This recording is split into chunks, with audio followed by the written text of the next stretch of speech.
오늘 우리는 야곱의 인생을 보고 있는데요. 참 야곱의 인생은 잔꾀를 자신이 가진 어떤 그런 것으로 자신의 인생을 개척하려고 하는 그런 노력의 모습을 우리가 많이 봅니다. 오늘 본문 가운데 약간 미신 비슷한 것이 한 두 가지 정도 나와요. 뭡니까? 하나는 그 야곱의 아내 라헬이 합판채라는 게 있어요. 합판채는 이 3월, 4월 봄에 이렇게 피는 것으로 알려져 있는데 그 열매가 토마토와 비슷하다 이렇게 이야기하기도 합니다. 합판채를 가지면 아이를 낳을 줄 알고 믿는 라헬과 또 야곱도 나중에 어떤 모습을 보이냐면 양들이 이렇게 물가에 왔을 때 살구나무와 이런 나무 가지를 이렇게 벗겨서 그것을 놓으면 이제 얼룩무늬 있는 그런 양들이 태어날 것이다 라고 하는 그런 미신을 믿는 두 사람의 모습을 봅니다. 그런데 나중에 성경이 분명히 밝혀주고 있는 것은 라헬이 자녀를 낳은 것, 라헬이 요셉을 낳은 건 합한채 때문일까요? 하나님이 태를 여셨기 때문일까요? 예, 하나님이 태의 문을 여셨기 때문입니다. 야곱이 그 양들 가운데 이제 나중에 조금 더 살펴보겠지만 라반과 약속해서 아주 흰색과 아주 검은 흰색 양과 검은색 염소는 다 라반이 갖고 조금 얼룩지고 그런 것만 야곱이 갖기로 했어요. 이 야곱이 양들이 왔을 때 나뭇가지를 깎아서 이렇게 세워놓으면 얼룩진 것과 또 그런 어떤 검은 것들이, 그러니까 색깔이 이렇게 점 있는 것들이 나온다 생각하고 그 나무를 걸어놨는데, 여러분 나무 때문에 그런 양들이 많이 태어났을까요? 아니면 하나님이 그렇게 하셨을까요? 나중에 이 성경 본문이 또 보여주는 건 뭐냐면 하나님이 그렇게 하셨다는 겁니다. 우리는 참 눈에 보이는 걸 의지하기를 좋아합니다. 하나님이 하실 것을 알면서도 그게 기다리다가 하나님이 안 하실 것 같으니까 눈에 보이는 뭔가가 증거가 보이는 뭔가 이런 것, 이게 미신이라고 하기도 하고 때로는 어떤 그런 것들을 우리가 의지하기를 참 좋아합니다. 그래서 눈앞에 보이는 그 어떤 것이 있으면 내가 더 잘 믿겠나이다 이렇게 생각하기도 합니다. 그래서 라헬도 그렇고 야곱도 그렇고 그 합한채를 통해서 아들이 태어날 것을 바라는 라헬이나 또 그 나뭇가지를 깎아놓고서 거기서 그 얼룩지고 점 있는 양과 염소가 태어나기를 바라는 야곱이나 다 사람의 어떤 그런 것으로 말미암아 자기에게 유익한 어떤 결과가 나타나기를 기다리는 마음이 있습니다.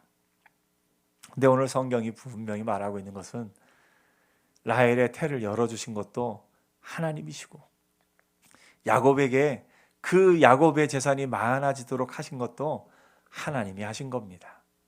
우리 라헬이나 야곱처럼 이렇게 의지하고 싶은 어떻게 눈에 보이는 큰 무언가를 뭔가 좀 징조가 보이는 것을 의지하고 싶은 우리의 마음이 있습니다. 그런데 우리 오늘 본문을 보고 확실하게 깨닫고 우리가 눈에 보이는 그 어떤 것을 의지할 것이 아니라 눈에 보이지 않지만 우리에게 확실하게 문을 열어주실 그 하나님을 바라고 믿는 하나님의 사람들 되기를 축복합니다. 오늘 이 라헬이 언니하고 경쟁을 합니다. 언니는 라헬에게 경쟁 상대라고 말한 적이 없는데 라헬이 경쟁을 하네요. 라헬이 야곱에게서 아들을 낳지 못함을 보고 언니를 시기합니다. 라헬이 그 자기 자신의 삶만 바라봤을 때는 어떻게 보면 그렇게 부족함이 없었는데 언니 레아가 옆에 있기 때문에 행복하지 않았던 것 같습니다. 자기 자신이 야곱을 만나서 결혼한 것 참 행복하게 살아갈 수 있는데도 옆에 있는 레아를 보고서는 행복하지 않았습니다. 레아가 아들들을 계속해서 낳습니다. 그 아들들을 낳는 것을 보고 야곱에게 막 원망합니다. 내게 자식을 낳게 하라. 그렇지 아니하면 내게 죽겠노라. 라헬이 정말 야곱에게 그런 능력이 있어서 이 말을 했을까요? 아니면 내 마음이 그렇게 힘들다는 걸 표현한 걸까요? 아마 이 남자와 여자의 차이에 대해서 이런 얘기들을 많이 합니다. 여자들은 자신의 답답함을 남편들에게 또 애인들에게 많이 호소를 합니다. 남자들은 기본적으로 어떻게 하려고 하냐면 뭔가 답을 내려고 합니다. 그래? 막 직장 상사가 괴롭힌다는 그런 여자친구의 얘기를 들으면 남자들은 붕괴해서 내가 그 직장 상사를 찾아갈까? 찾아가서 문제가 해결될까요? 더 커지죠. 남자들은 참 대책 없이 그런 대책을 내놓습니다. 여자들이 보통 바라는 것은 뭐냐면 정말 어떤 답을, 내가 상사 때문에 힘들면 그 상사를 어떻게 해달라는 답을 원하는 것이 아니라 내 마음이 그렇게 힘드니까 나를 좀 알아주고 나를 좀 품어주고 내 마음을 위로해달라, 이런 게 여자들의 마음일 터인데, 남자들은 내가 어떻게 해서든지 답을 내려고 하고 그러다가 답이 나올 것 같지 않으면 막 화를 냅니다. 오늘 야곱이 그런 것 같아요. 지금 라헬이 자기가 아이를 못 낳는 것이 야곱이 어떻게 해결할 수 있는 건지 아닌 건지를 알까요? 모를까요? 모릅니다. 압니다. 압니다. 라헬은 이 야곱이 레아에게서도 아들을 낳았잖아요. 그러니까 야곱에게 문제가 있는 건 아니에요. 그런데 야곱에게 투정을 부립니다. 나한테 아들을 낳게 하지 못하면 내가 죽어버리겠노라고 막 어떻게 보면 투정을 부립니다. 그때 야곱이 라헬에게 화를 내면서 그대를 임신하지 못하게 하시는 이는 하나님이시니 내가 하나님을 대신하겠느냐. 남자들이 그래요. 남자들은 자기가 뭔가 답을 내려고 막 하다가 도저히 내가 답을 낼 수 없는 건데 막 여자들이 얘기하면 화를 냅니다. 남자분들, 이 설교를 혹시 들으시는 남자분들 그러지 않으셔도 돼요. 그냥 그 아내나 또 여자친구나 또 이렇게 이야기할 때 듣고서 그렇구나, 아이고 힘들구나, 얼마나 힘들었을까, 그 마음을 이해하고 공감해주고 위로해주기만 해도 되는데 그게 남자들은 참 쉽지가 않은 것 같습니다. 저도 결혼하고 처음에는 아내가 막 힘든 걸 얘기를 하면 어떻게든지 막 해결해 주려고 하다가 도저히 해결 안 되는 문제를 계속 얘기하면 그래서 나보고 어쩌라고, 이런 반응을 좀 보였던 것 같습니다. 그러다가 이것이 아니구나 하는 걸 깨닫고 나서 제가 아내한테 부탁을 했어요. 여보, 이제부터 그런 어떤 결론을 내지 않아도 되는 이야기를 할 때는, 처음에 시작할 때 이 문제는 답을 내지 않아도 돼, 그냥 들어주기만 해, 그렇게 말하고 얘기를 시작하면 내가 아주 편한 마음으로 들을 수 있을 것 같다고 이렇게 부탁을 했습니다.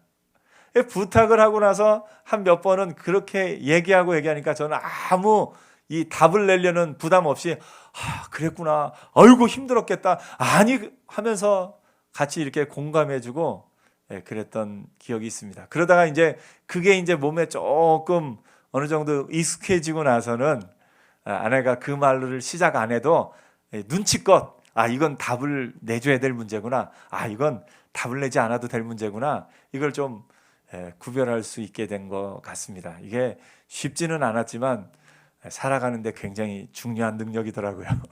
이 야곱이 지금 그 능력이 없는 것 같습니다.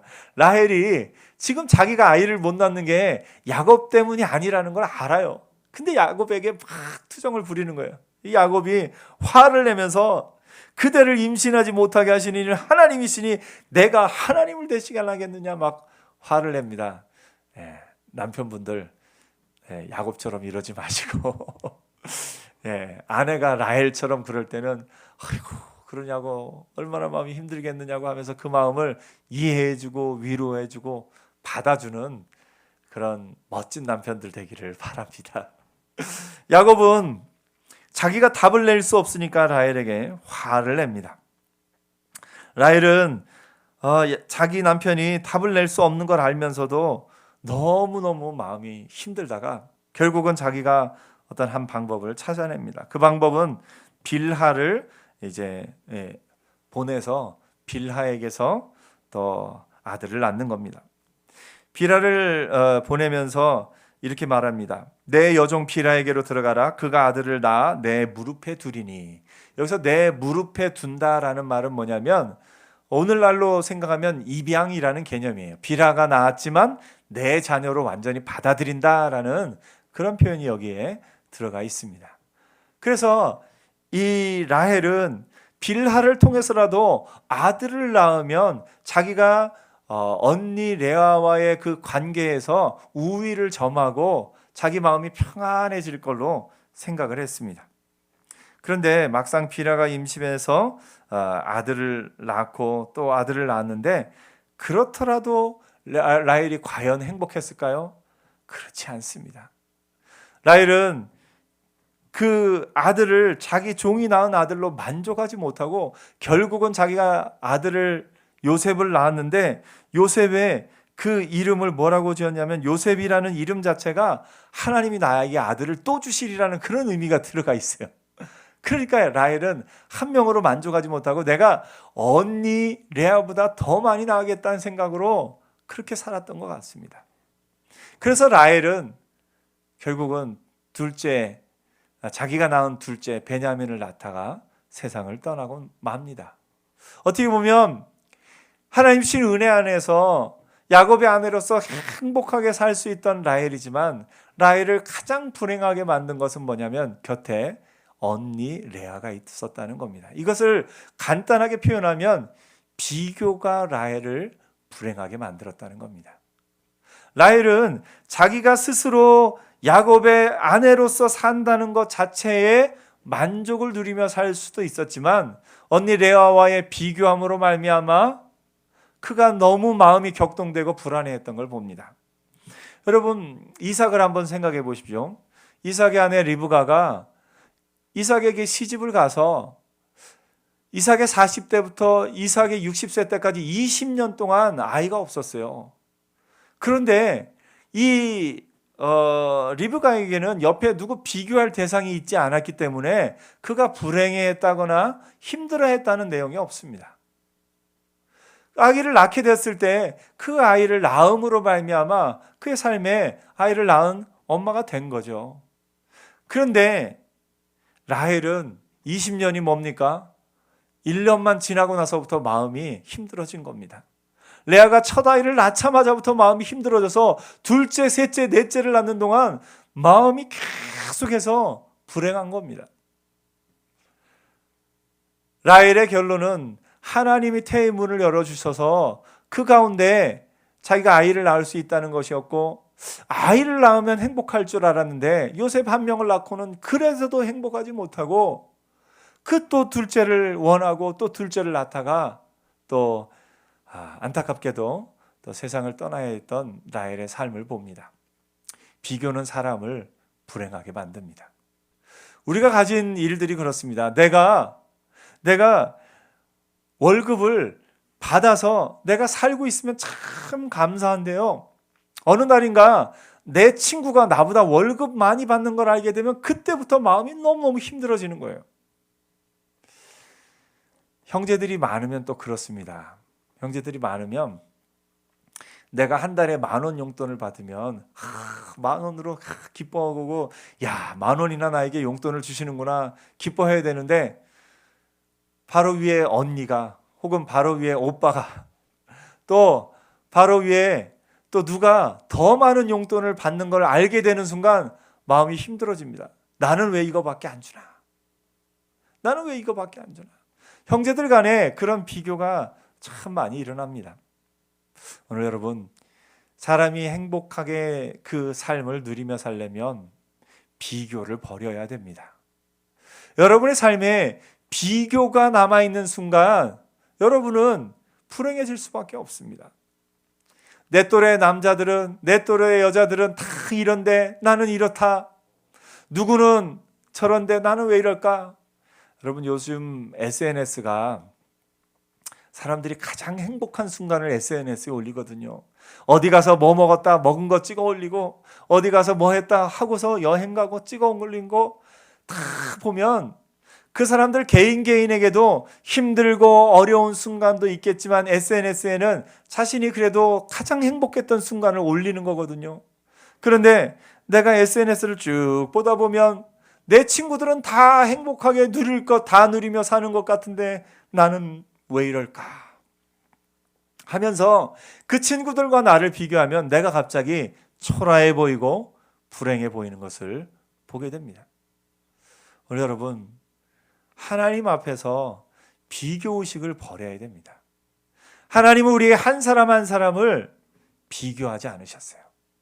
하나님은 우리를 보실 때 너는 저 사람보다 신앙이 좋으니까, 너는 더 어떤 것을 더 잘하니까 하면서 우리 한 사람 한 사람을 비교해서 더 나은 사람을 구원하지 않으셨습니다. 하나님은 우리 한 사람을 택하고 우리를 구원하셨어요. 그가 다른 사람보다 더 낫거나 더 능력이 뛰어나거나 그래서가 아니라 사랑하기 때문에 우리를 구원하셨습니다. 하나님은 예수 믿는 우리를 누구누구를 비교하지 않고 한 명 한 명 있는 그대로를 받아주시는 분이세요. 하나님이 여러분을 그렇게 받아주시는 걸 믿으십니까? 아멘. 하나님은 우리를요, 다른 사람들과 비교하지 않고 내 있는 모습 그대로를 받아주셔요. 근데 우리는 하나님 앞에서도 비교를 해요. 하나님, 저는 저기 있는 저 집사님보다는 참 신앙생활을 잘 못하는 것 같아요. 하나님, 저 권사님을 보니까 저 권사님은 이렇게 잘하시는데 저는 그렇게 못해요 하면서 우리의 마음 가운데 신앙이, 하나님은 그렇게 보시지 않는데 우리가 스스로를 비교하면서 그렇게 살아가는 것을 보게 됩니다. 오늘 여러분, 비교의식을 버리는 은혜가 있기를 바랍니다. 우리가 비교의식을 버리고 가져야 될 의식은 뭐냐면 절대의식입니다. 절대의식은 뭐냐면 하나님 앞에서 나를 보는 겁니다. 절대의식. 하나님이 나를 사랑하셨다. 이게 절대적인 거예요. 그러면 그게 얼마나 감사한 겁니까? 다른 사람과 뭘 달라서가 아니라 내게 있는 것 그 자체를 감사할 수 있는 기쁨의 마음이 솟아나는 거예요. 남편을, 아내를 바라볼 때 비교의식을 가진 사람은요, 다른 집 남편들은 이렇게 하던데 당신은 왜 이러냐고. 비교의식을 가진 사람들은요, 다른 집 아내들은 다 이런데 당신은 왜 이러냐고 불만만 가득합니다. 절대의식을 가진 사람은요, 하나님이 내게 주신 유일한 남편, 하나님이 내게 주신 유일한 아내, 그 남편을, 그 아내를 하나님이 내게 주신 선물로 받아들여요. 자녀를 볼 때도 마찬가지입니다. 비교의식을 갖고 있는 부모는요, 야, 누구네 집 아들은, 누구네 집 딸은 이런 것도 하고 저런 것도 안 되는데, 심지어 자기 자녀들 속에서 첫째, 둘째 자녀들을 비교합니다. 큰 아이는 이렇게 하는데 너는 왜 그러니? 아니, 작은 아이도 이렇게 하는데 너는 왜 그러니? 하면서 아이들을 비교합니다. 비교의식을 가진 엄마 아빠는 그래요. 절대의식을 가진 엄마 아빠는 뭐냐면요, 하나님이 내게 주신 유일한 첫째, 하나님이 내게 주신 유일한 둘째, 하나님이 내게 주신 유일한 셋째, 그렇게 하나님 앞에서 한 사람 한 사람을 주신 하나님 앞에서 감사하는 마음으로 살아갈 수 있는 겁니다. 요즘의 자녀들은 심지어 부모님을 비교합니다. 그래서 나에게 좋은 것을 물려주신 부모, 나에게 좋은 것이 아닌 것을 물려주신 부모 하면서 부모님을 비교해서 좋은 부모님을 태어나고 난 사람은 무슨 수저, 또 그렇지 않은 사람은 무슨 수저 하면서 사실은 그게 부모님을 비교하는 거 아닙니까? 오늘 무슨 수저, 무슨 수저 그 앞에다 저는 그냥 좋은 수저. 우리의 부모님은, 우리의 어머니, 우리의 아버지는 서로가 비교의 대상이 아니라 하나님이 내게 주신 유일한 엄마, 하나님이 내게 주신 유일한 아빠로서 부모님을 귀히 여기는 믿음의 자녀들 되기를 축복합니다. 비교하는 순간 사람은 불행해집니다. 비교하는 순간 그 마음이 얼마나 괴로운 줄 모릅니다. 오늘 여러분, 이 라헬이요, 비교하지 않았으면 야곱에게 사랑받는 그게 얼마나 귀할까요? 야곱에게 사랑받고 야곱이 자기 자신을 위해서 7년, 사실은 라헬을 위해서 14년을 일한 거예요. 라헬을 위해서 7년을 일해서 결혼하려고 했는데 레아를 주니까 또 라헬하고 결혼하려고 또 7년을 더 일해서 14년을 일한 거 아닙니까? 나를 위해 14년을 헌신한 그런 남편을 둔다는 거 얼마나 귀한 일입니까? 근데 라헬은 그것으로 만족하지 못하고 옆에 있는 언니와 자기를 비교하면서 그 경쟁에서 이기려고 살아갔던 라헬의 모습을 봅니다. 오늘 우리에게도 라헬의 마음이 있어요. 비교하는 마음이 있어요. 내가 그냥 사는 집, 내가 들어가 누울 수 있는 집이 있으면 참 편한데, 나하고 같은 또 이 직급에 있는 사람은 더 큰 평수에 더 좋은 지역에 집이 있다. 그 순간 마음이 막 힘들어지는 겁니다. 똑같은 평수의 아파트인데도 어느 지역에 있는 아파트를 소유하고 있느냐에 따라 마음이 막 비교가 됩니다. 때로는 평수도 비교가 되겠죠. 모든 것이 비교입니다. 우리나라에서는 모든 것이 다 비교되는 세상에서 우리가 살아가고 있습니다. 얼굴 크기도 비교되고요. 키도 비교되고요. 학력도 비교되고요. 모든 것이 비교되는 세상에서 우리가 살아가고 있습니다. 그런데요, 믿음은 뭐냐면요, 하나님이 내게 주신 이 몸, 하나님이 내게 주신 삶, 내가 일할 때도 하나님이 내게 주신 일, 모든 것을 하나님이 내게 주신 것으로 받아 기뻐하며 감사하며 사는 은혜가 있기를 축복합니다. 비교의식을 버린 사람이 하나님 앞에 절대의식을 갖고 살아갈 수가 있고요, 그 사람이 진정한 행복을 누리며 살아갈 수가 있습니다. 쉽지는 않은 일이지만 우리 가운데 늘 해야 될 일은 내 마음에 있는 비교의식을 빼어버리고 하나님 앞에서 절대의식을 갖고 살아가는 것, 그것이 우리에게 중요한 일인 것을 봅니다. 오늘 여러분, 비교 없이 행복하게 사는 은혜가 있기를 축복합니다. 라헬이 이렇게 비교하니까 레아도 비교를 해요. 레아에게 비교는 뭐냐면 자기 여동생이 더 예쁘다는 거예요. 그 앞장에서 얘기했지 않습니까? 레아는 이 시력이 좋지 않았다라고 했는데, 사실은 뎃구가 그 뒤에 라헬이 곱고 아리따웠다라는 말이 있는 걸로 봐서 시력이 안 좋았다라는 표현이 아니라 눈이 예쁘지 않았다. 눈으로 모든 매력을 펼치는, 그래서 눈만 보이는 어떤 그런 사회, 그런 시대 가운데 눈이 예쁘지 않았고 눈이 예뻤다. 그리고 자기는 야곱에게 사랑받지 못했고 동생은 사랑받는 걸 보면서 레아 역시도 그 동생과의 비교 속에서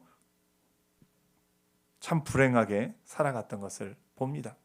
자기가 아들을 낳은 것으로 좀 비교의식을 가지고 조금 이렇게 여유 있게 그런 마음이 있었는데, 또 라헬이 종을 통해서 아이들을 낳으니까 자기가 가진 우위가 점점 따라오는 것 같으니까 자기도 또 여종을 보내서, 그래서 그 자녀를 낳게 하는 그런 레아의 모습도 오늘 봅니다.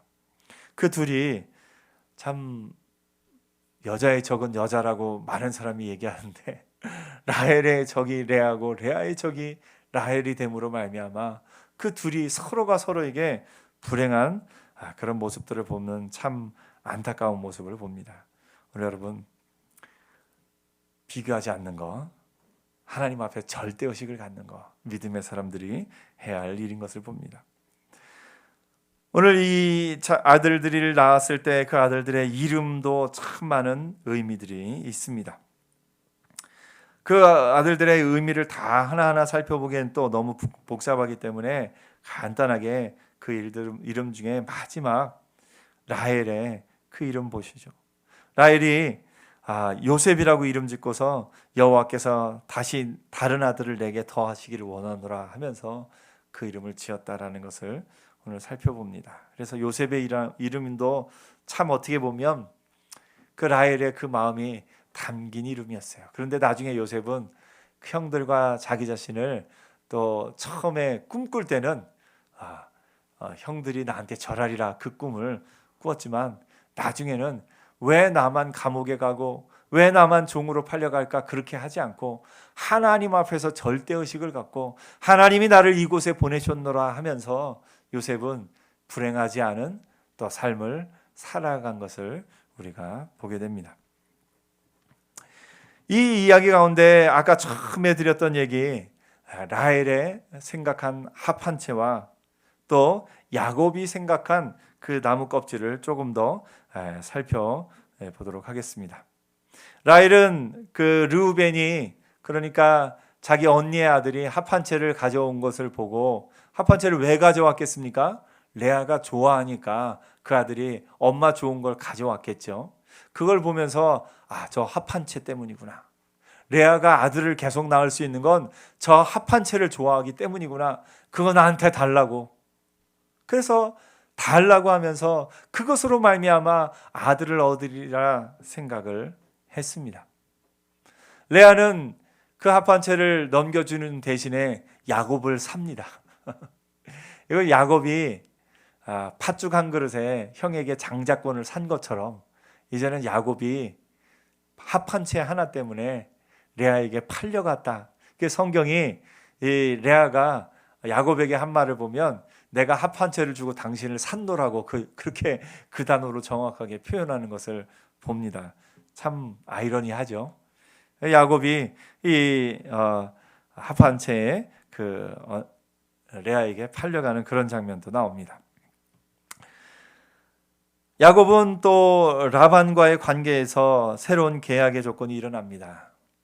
7년을 일하고 레아와 결혼하고 또 7년을 더 일할 조건으로 7일 후에 라헬을 아내로 맞아들이고 7년을 일합니다. 그 7년을 일하는 동안에 아들들이 태어나고 이런저런 일이 있었는데 이제 다시 어떤 때가 돼서 다시 말해서 어떤 때였냐면 자기 아내 라헬이 요셉을 낳는 걸 보고 이제는 내가 고향으로 돌아갈 때가 됐다 생각해서 야곱이 라반에게 이야기합니다.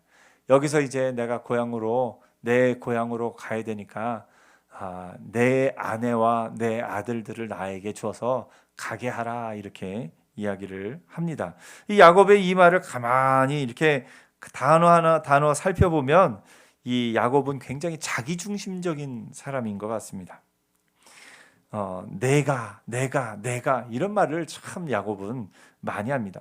내가 그래서 이런 일을 했다라고 이런 식으로 이야기합니다. 내가 외삼촌에게서 일하고 얻은 처자를 내게 주시어 나로 가게 하사 내가 외삼촌에게 한 일을 외삼촌이 아시나이다. 이런 얘기들을 합니다.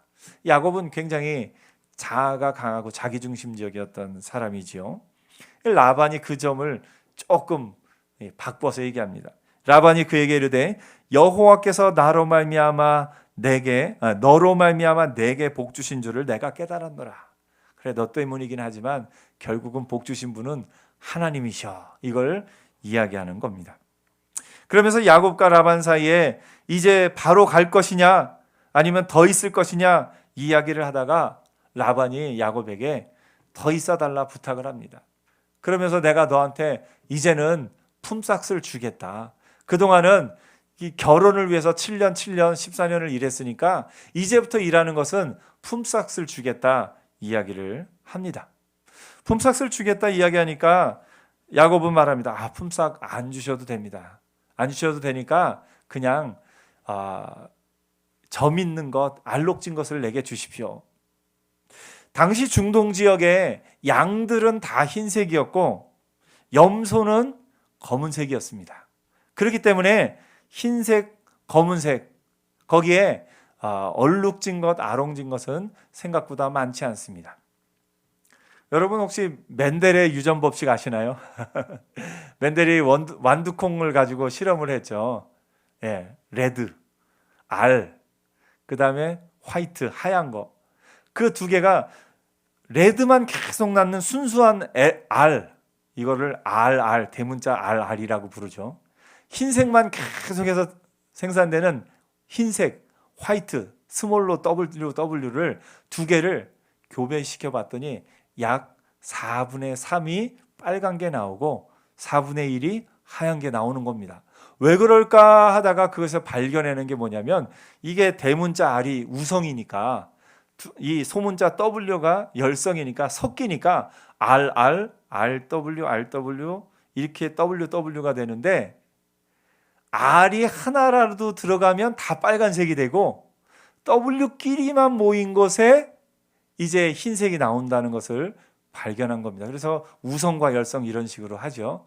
쉽게 말하면 이 완전히 흰색인 양들과 그런 어떤 어떻게 하다 보면은 얼룩진 양이 나오는데, 비율이 아무리 많아도 몇 퍼센트를 넘지 않냐면 흰색이 아주 우성이기 때문에 아무리 많아도 25%를 넘지 않습니다. 이것은 굳이 멘델의 유전 법칙이 아니더라도 양치는 목자들은 상식적으로 압니다. 기본적으로 양들이 다 흰색이라는 얘기는 얼룩진 거 생각보다 많지 않다라는 겁니다. 그래서 야곱이 얼룩진 거, 점 있는 거, 그런 거를 내가 갖겠습니다 했더니 이 라반이 이 녀석 뭐 모르네 하면서 그렇게 흔쾌히 그렇게 하자고 합니다. 그렇게 하자고 해놓고서도 마음이 불안했는지 얼룩진 거 그런 것들이 또 이렇게 하면은 또 얼룩진 게 태어날 수도 있으니까 아예 처음 시작부터 얼룩진 거나 그런 것들을 다 모아가지고 자기 아들들한테 따로 줘서 저 사흘길 멀리서 양을 치게 만듭니다. 그래서 야곱에게는 아주 흰색 양들만 딱 주고서 그래 지금부터 그렇게 하자. 라반도 머리를 썼습니다. 야곱도 머리를 썼고 라반도 머리를 썼는데 이들의 머리와 상관없이 누가 하셨어요? 하나님이 하셨습니다. 야곱은 야곱대로 자기의 머리를 쓰고 라반은 라반대로 자기 머리를 씁니다. 재밌는 거는 라반의 이름의 뜻이 흰색이라는 의미가 들어가 있어요. 그러니까 야곱이 흰색이 아닌 것을 제가 갖겠습니다 라는 말 속에는 당신이 아닌 것, 당신의 이름에 흰색이 들어갔는데 흰색이 아닌 것을 제가 갖겠습니다라는 것은 라반의 것이 아닌 것을 야곱에게 갖는다, 이런 의미도 조금 들어가 있어서 아주 그 워드 플레이가 원어로 보면 또 재미있기도 합니다. 야곱은 그 양들을 칠 때 버드나무와 살구나무와 신풍나무의 푸른 가지를 가져다가 껍질을 벗겨 흰 무늬를 내고 껍질 벗긴 가지를 양떼가 와서 먹는 개천에 물구유 위에 세워서 양떼를 향하게 합니다. 그것도 또 머리를 써서 건강한 양이 올 때는 그렇게 하고 그렇지 않을 때는 또 안 하는 것을 봅니다. 야곱의 이러한 생각이 맞아떨어졌을까요? 예, 맞아떨어지긴 했는데 야곱이 한 행동 때문에 그렇게 된 것이 아닙니다. 요 바로 다음 장 창세기 31장 10절에 보면 야곱이 그것을 깨닫고는 라반과 대화하면서 이렇게 고백합니다.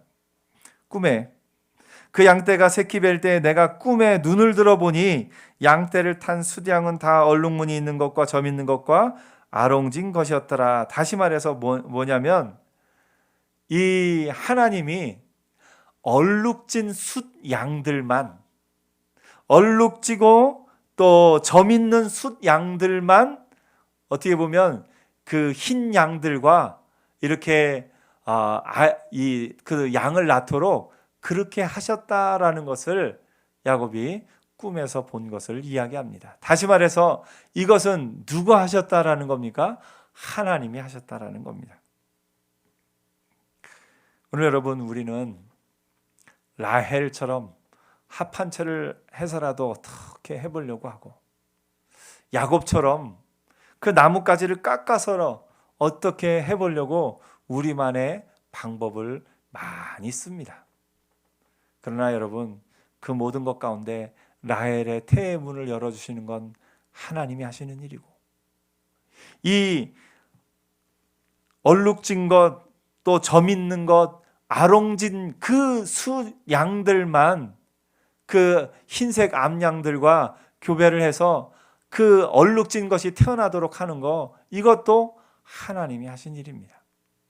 오늘 여러분, 우리의 삶 가운데 우리가 생각하기에는 우리의 노력으로, 우리의 그 어떤 것으로 이 모든 일이 이루어진다라고 생각을 하지만 역사는 하나님이 주관하고 계십니다.